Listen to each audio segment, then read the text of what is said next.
we had the remains of 5 people we're dealing with, and 1 dog as well.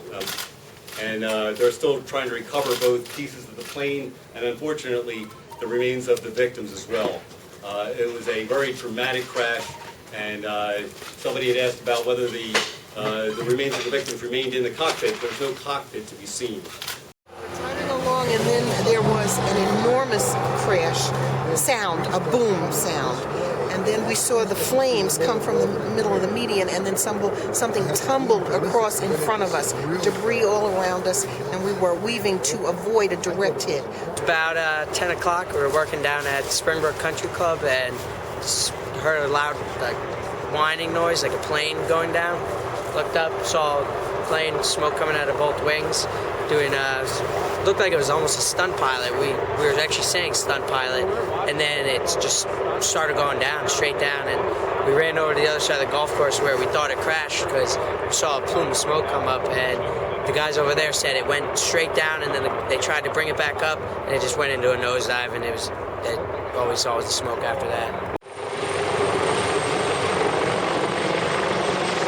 Bang, and a big fireball? And a big fireball, and then debris tumbling across the highway. And it was in front of you or behind you? It was in front of us.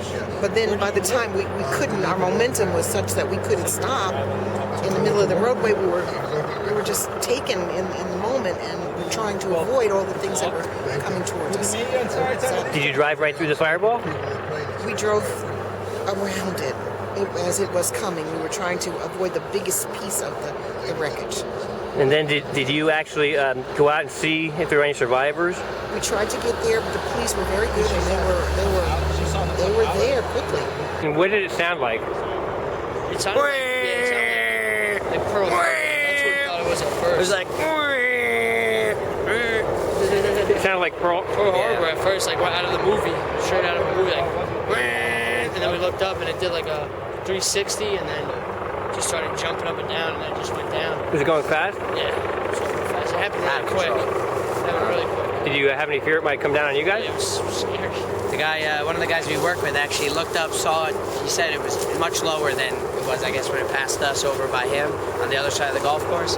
And he said he took off running the opposite direction, thought it was going to come down right on top of him.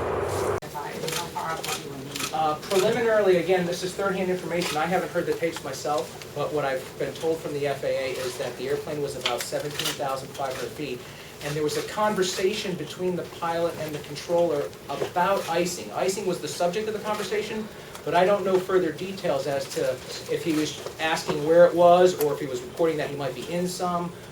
So that's something that we have to look into. And again, that's just one piece of information of hundreds that we're going to look into. We have to get radar data and GPS data and maybe get a better understanding of how the airplane came down and if it did come apart in flight, how it began to come apart.